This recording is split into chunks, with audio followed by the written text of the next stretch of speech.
देश में कई राज्यों में उपचुनाव हो रहे हैं, लेकिन सबसे ज्यादा सीट पर मध्य प्रदेश में चुनाव होना है। 3 नवंबर को एक साथ मतदान होंगे। प्रदेश में 28 सीटों में से मध्य प्रदेश की सावर सीट ही सबसे हॉट सीट मानी जा रही है। इसी सीट पर सबकी नजर टिकी हुई है। इसी कड़ी में शुक्रवार को भाजपा के राष्ट्रीय महासचिव कैलाश विजयवर्गीय भी तुलसीराम सिलावट के पक्ष में सभा को संबोधित करने कनाड़िया ग्राम पहुंचे। इधर कनाड़िया ग्राम में सभा को संबोधित करने से पहले राष्ट्रीय महासचिव कैलाश विजयवर्गीय ने कनाड़िया में रोड शो किया, जहां जनता ने कैलाश विजयवर्गीय और तुलसी सिलावट का ढोल ताशों और पुष्प वर्षा कर स्वागत किया। इस दौरान चुनावी माहौल में कार्यकर्ता और भाजपा के नेताओं से सजे मंच से प्रत्याशी तुलसीराम सिलावट ने कहा कि चुनाव का नतीजा कुछ भी हो, मगर ये रिश्ता नहीं तोड़ूंगा। हालांकि भाजपा राष्ट्रीय महासचिव होने के साथ ही भाजपा के स्टार प्रचारक के तौर पर तुलसी सिलावट के उपचुनाव को लेकर जनता के समक्ष मुखातिब हुए कैलाश विजयवर्गीय ने सभा को संबोधित करते हुए सबसे पहले कमलनाथ और दिग्विजय सिंह पर निशाना साधा और कहा कि कमल पटेल और दिलीप जी की जोड़ी चुन्नू मुन्नू जैसी है। हालांकि ये चुन्नू मुन्नू प्रदेश के चुन्नू मुन्नू जैसे नहीं है।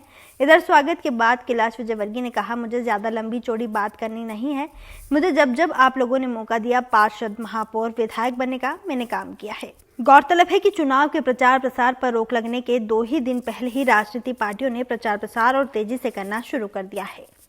28 विधानसभा के चुनाव, मेरे को 40 साल सक्रिय राजनीति में हो गए, पर मैंने अपने जीवन में किसी भी राज्य में 28 विधानसभा के उपचुनाव नहीं देखे। मध्य प्रदेश पहला प्रदेश है जहां पर कि 28 विधानसभा के उपचुनाव साधारणतः सदस्यता भंग हो जाती है या एक्सीडेंट में डेथ हो जाती है तो 2, 3, 4, 5 उपचुनाव होते हैं, पर 28 चुनाव। और ये क्यों हुए, मैं आपको याद दिलाना चाहता हूँ। चिंटू वर्मा यहाँ पर शायद बैठा हुआ है, नेपाल में गया था। मैंने कहा सरकार बनी थी कमलनाथ जी की, और मैंने कहा कि यदि दिल्ली वाले इशारा कर देंगे तो 5 मिनट में सरकार गिरा देंगे। पर दिल्ली के नेताओं ने, क्योंकि उस समय ही कांग्रेस में बहुत जबरदस्त कमलनाथ जी के खिलाफ आक्रोश था, कम से कम 10 कांग्रेस के विधायक मेरे से बोले कि आप आगे बढ़ जाओ, हम सरकार गिराते। मैंने ऊपर बात की, बोले नहीं, जनता ने मैंडेट दिया है, प्रजातंत्र का हमको सम्मान करना चाहिए और ये सरकार को चलना चाहिए। सरकार चल रही है। अब देखिए, चुनाव के दिनों की मैं बात करता हूँ। मैं जैसे अभी यहाँ पर चुनाव प्रचार में आया, उस समय विधानसभा के चुनाव में मुझे भी हेलीकॉप्टर दिया था पार्टी ने। मैं भी सब दूर भाषण देने जाता था। जहाँ कहीं कांग्रेस की सभा होती थी, मैं नीचे से हेलीकॉप्टर कहता, थोड़ा नीचे करके देखते हैं तो दिग्विजय सिंह की सभा में 200-400 की भीड़, कमलनाथ जी की सभा में खूब जुटाने के बाद भी 200-400 की भीड़, सिंधिया जी की सभा में 2000-3000, जितनी बड़ी सभा है, इससे बड़ी सभा सिंधिया जी की। अब ये दोनों, मेरे को चुनाव आयोग ने बोला है कि चुनाव में नहीं बोला, पर ये दोनों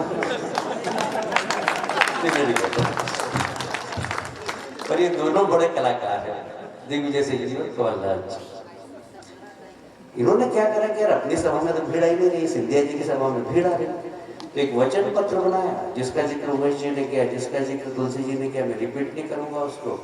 उसमें कह दिया, सिंधिया जी जाओ, सबको बोलो किसानों का कर्ज माफ कर देंगे, बेरोजगार नौजवानों का रोजगार भत्ता साफ करेंगे। कमलनाथ जी ऐसे बैठकर बिल्कुल कि क्या समस्या तुम्हारी, अच्छा अतिथि शिक्षक तुमको रेगुलर कर देंगे, महिलाएं गई हमारी सेल्फ हेल्प ग्रुप की, तुम्हारे पे कर्जा है माफ कर देंगे। ये सब बोला जैसे भोलेनाथ होता था।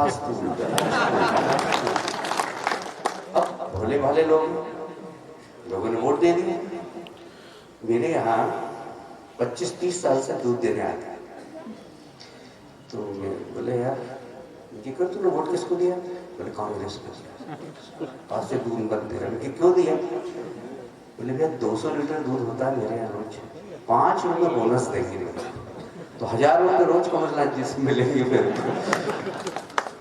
मेरे को गुस्सा आया, मैंने कहा कि इस 25 साल से अपन दूध ले रहे हैं, और ये बेटा कांग्रेस को वोट क्या है? अभी मैंने बोला कि क्या हुआ है?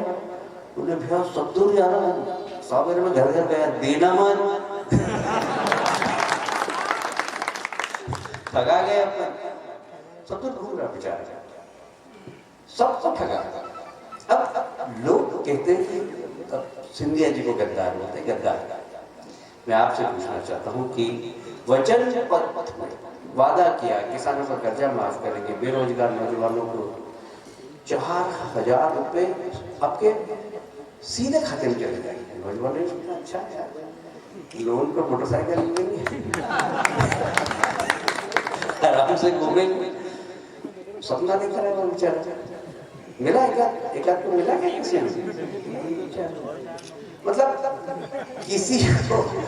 अब बताइए गद्दार कौन है? मैं आपसे पूछ रहा हूँ, फैसला आपको करना है कि गद्दार कौन है। यदि वो घोषणा कर दे कि हम 5 लाख 2 लाख का लोन माफ करेंगे, वो घोषणा कर दे कि बेरोजगार नौजवानों को रोजगार भत्ता देंगे, आप सोचो, आप बताइए कौन है गद्दार? आपको फैसला करना है। अब ये दोनों कलाकार, मैं चन्नू मुन्नू नहीं बोल रहा हूँ, मेरे को मना कर दिया इसलिए तो सांप और नेवला बोल दीजिए। मैं वो भी नहीं बोलूंगा दादा। अब देखिए कमलनाथ जी तो बैठ गए मुख्यमंत्री भवन, इधर बैठ गए दिग्विजय सिंह जी, दोनों एक साइड इधर बैठ गए, एक साइड इधर बैठ गए। वो मुख्यमंत्री भवन में उसने बंगला ले लिया।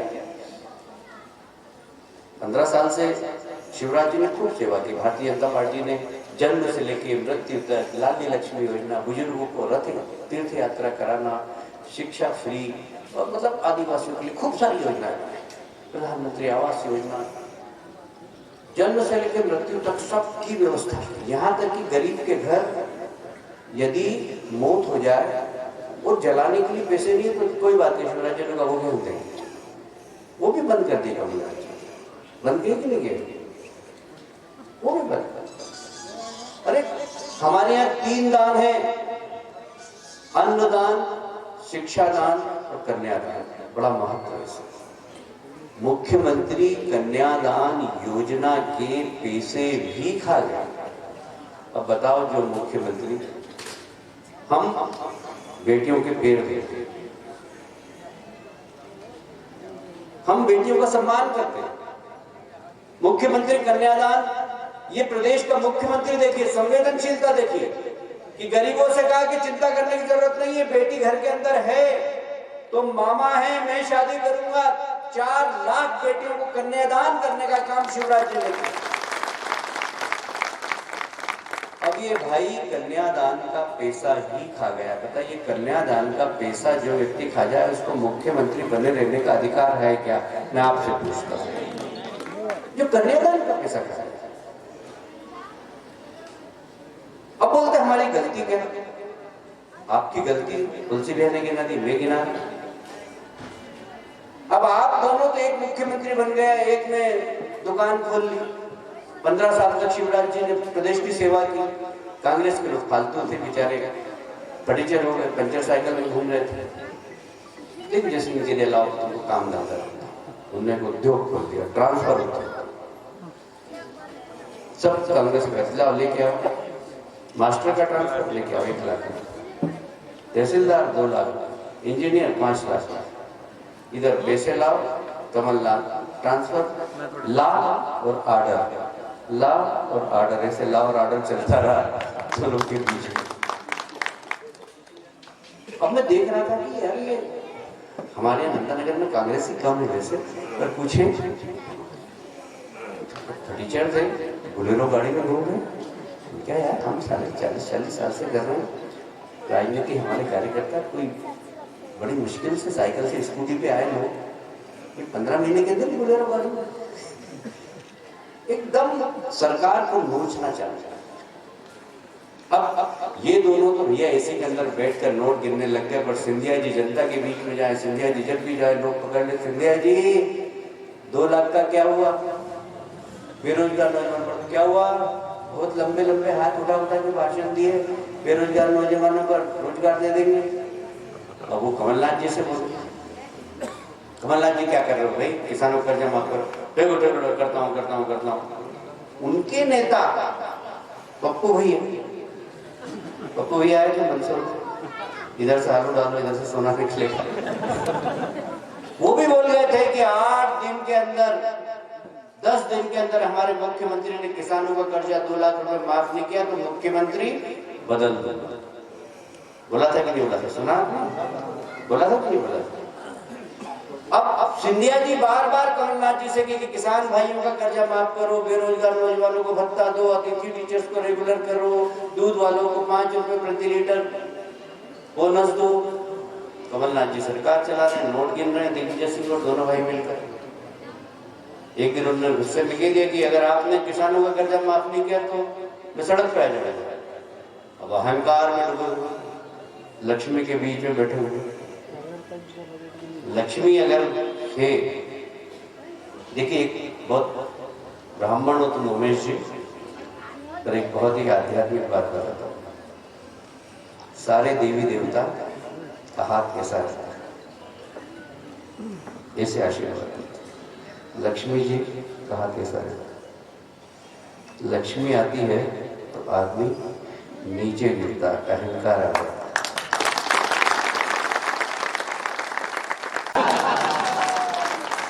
वो प्रदेश के चुन्नू मुन्नू जैसे नहीं है।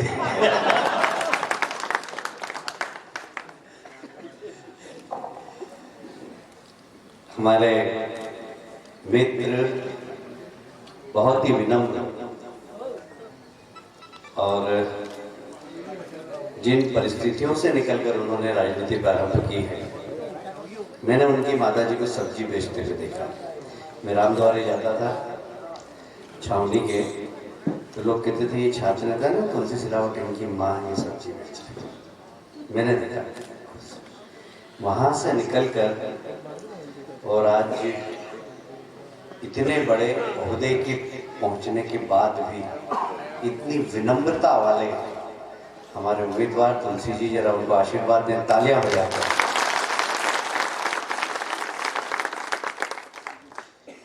उमेश शर्मा जी, उनके बारे में क्या बोलना, वो फूल मारते हैं लोगों को कांटा लग जाता है। जब वो बोलते हैं तो फूल बरसते और लोगों को कांटा लग जाता है, जिनको लगना चाहिए उनको लग जाता है, बाकी सबको फूल दिखते हैं। वो जरा उमेश जी के लिए भी तालियां बजाकर। लक्ष्मी आ जाए तो अहंकार नहीं होना चाहिए। कमलनाथ जी रोज नोट गिन रहे थे, अहंकार और कह दिया कि हाँ सिंधिया जी सड़क पर निकलना हो तो उतर जाओ सड़क पर। अब सिंधिया जी राजघराने के आदमी, रामचरितमानस में चौपाई है, रघुकुल रीत सदा चली आई, प्राण जाई पर वचन न जाई। वो उन्होंने जगह जगह जैसे मैं भाषण दे रहा हूँ वैसा भाषण दिया, तुलसी विहार के क्षेत्र में भी आके भाषण दिया था। अब वो कैसे जनता के बीच में जाए, उनसे कह दिया सड़क पे आ जाओ, तो उन्होंने तो फिर बहुत अच्छा काम किया। इस देश में मोदी जी की सुपर एक्सप्रेस ट्रेन चल रही है विकास की। अपने 22 विधायकों को बुलाया, उस ट्रेन में बैठ गए, जैसे ही बैठ गए कमलनाथ जी उड़े, कमलनाथ जी सड़क पे आ गए। अब सड़क पर कमलनाथ जी आ गए तो कह रहे हैं तुम गद्दार। अरे भैया अहंकार में तुम डूबे, नोट तुमने गिने, तुमने अपमान किया अपने लोगों का। यदि भारतीय जनता पार्टी को सरकार गिरानी थी तो 15 महीने पहले ही हम गिरा देते। हमारे नेताओं ने कहा नहीं गिराना, ये सरकार, ये 28 विधानसभा के चुनाव हो रहे तो हमारे कारण थोड़ी हो रहे। कमलनाथ जी आपके अहंकार के कारण हो रहे, आपने वादा खिलाफी की इसके कारण हो रहे। आप किसको गद्दार कहते? गद्दार तो आप है। आपने किसानों का कर्जा माफ नहीं किया, आपने बेरोजगार नौजवानों को भत्ता नहीं दिया, आपने माताओं का सम्मान नहीं किया, आप कन्यादान का पैसा खा गए। कौन गद्दार? आप गद्दार बोल रहे हो, सिंधिया जी को गद्दार बोल रहे हो, सिंधिया जी को बिकाऊ बोल रहे हो। कमलनाथ जी और दिग्विजय सिंह जी सुन लो, तुम्हारी और तुम्हारे खानदान की जितनी संपत्ति है सबको जोड़ दो, जितने इकट्ठे पैसे होंगे ना उससे ज्यादा का बड़ा महल सिंधिया जी का है। उनके महल की कीमत इतनी करोड़ों, कम से कम 2-4 हजार करोड़ का होगा उनका महल से। इतने बड़े महल, इतने बड़े महाराजा के लड़के, वो बिकेंगे? आप क्या बोलते हो? क्या राजनीति का स्तर है? मुख्यमंत्री को बोलते नालायक। मुख्यमंत्री शिवराज जी नालायक है? बताइए, शिवराज जी नालायक है क्या? कमलनाथ जी इसी बात पे मतदान करवा दीजिए कि इस प्रदेश में नालायक कौन है, आपको जमानत जब्त हो जाएगा। सिर्फ एक विषय कि बताइए नालायक कौन है? शिवराज जी नालायक है? क्या बोल रहे हो भैया? फिल्मों में आइटम गर्ल होती है, डांस वांस करती है, अब एक आपके साथ मंत्री रही महिला को आइटम बोल रहे हो, और उसके बाद आपका नेता कह रहा है राहुल गांधी की मैं ऐसे शब्दों का प्रयोग नहीं करता, तो भी माफी नहीं मांग रहे। अहंकार किस बात का? हमारे यहाँ माताओं का सम्मान होता है। हमारे यहाँ हम जब आ रहे थे, आत्मीयता से माता जी ने सम्मान किया। छोटी छोटी बेटियों ने हमारे तिलक निकाले, हमने उनका हाथ लिया और उनको सिर पर रखा। हम बेटियों से आशीर्वाद लेते हैं। हमारे लक्ष्मी की माता बेटी, देवी माता, ये हमारे संस्कार है। आप संस्कार विहीन है कमलनाथ जी, आपको इस भारत की परंपरा और भारत की संस्कृति का आभास नहीं, और इसलिए नागरिक बंधुओं में आपसे निवेदन करना है, ये चुनाव फिर से एक बार मध्य प्रदेश का भविष्य तय करेगा। आज वो कह रहे हैं कि कांग्रेस में लोग जा रहे हैं। अरे तुम्हारे न प्रदेश के नेता पे विश्वास है, न देश के नेता पे विश्वास है। भगदड़ मचेगी कांग्रेस में, कांग्रेस छोड़ के लोग आएंगे, क्योंकि देश की सेना का अपमान इसमें से एक भी व्यक्ति बर्दाश्त कर सकता है? कि मैं आपसे पूछना चाहता हूं, सेना का अपमान होगा तो इसमें से कोई एक भी व्यक्ति, भले वो कांग्रेसी हो, बर्दाश्त कर सकता है? जब राहुल जी देश की सेना का अपमान करेंगे तो कौन कांग्रेस के साथ रहेगा, कौन कांग्रेस को छोड़ेगा? और इसलिए ये चुनाव तुलसीराम जी सिलावट का नहीं है, ये चुनाव प्रदेश की अस्मिता का है, प्रदेश के किसानों के सम्मान, देश की सीमा पे डटे हुए नौजवानों के सम्मान, और इस प्रदेश का विकास कौन करेगा, इस बात का इस प्रदेश का मुख्यमंत्री आने वाले समय में कमलनाथ हो कि शिवराज हो, ये तय करेगा। मैं पूछना चाहता हूं, क्या कमलनाथ जी को मुख्यमंत्री के रूप में आप देखना चाहते हैं? कोई देखना चाहता है?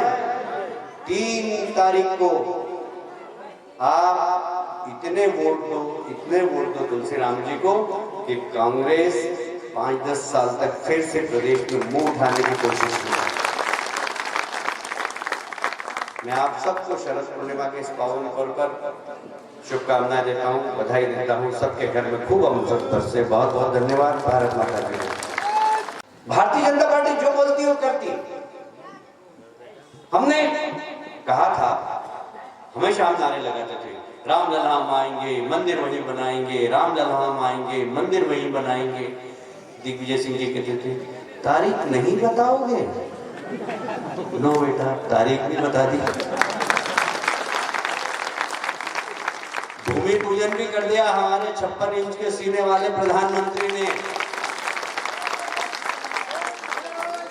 और 3 साल के अंदर मंदिर भी बन जाएगा। मैं दिग्विजय सिंह जी, कमलनाथ जी और सारे कांग्रेसियों को इसी मंच से पीले चावल देता हूं कि 3 साल बाद राम मंदिर पधार जो,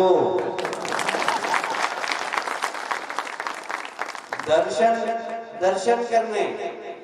जीवन में जितना पाप किया वे भी धुल जाएगा, अगले जन्म तो कम से कम अच्छे होगा। हमने जब भी जो कहा, भारतीय जनता पार्टी के चाल चरित्र चिंतन व्यवहार आचरण किसी में कोई फर्क नहीं, जो हमने कहा वो करके दिखाया। यही कांग्रेस, जब हमारे देश के प्रधानमंत्री पुलवामा की घटना होती है, राहुल जी ने कहा था कि ये षड्यंत्र है,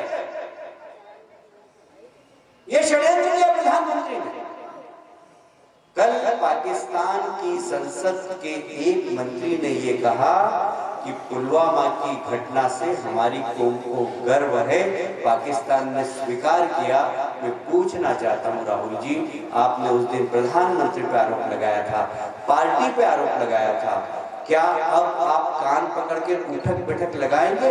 आप इस प्रकार देश की सेना का मनोबल गिराने के लिए बयान देते हो? क्या देश की, देखिए इस देश के अंदर 2 कौम है, जो ठंड कितनी भी ठंड पड़े अपने मैदान में, कितनी भी बरसात हो वो अपने मैदान में जाता है, कितनी भी गर्मी हो वो मैदान में जाता है।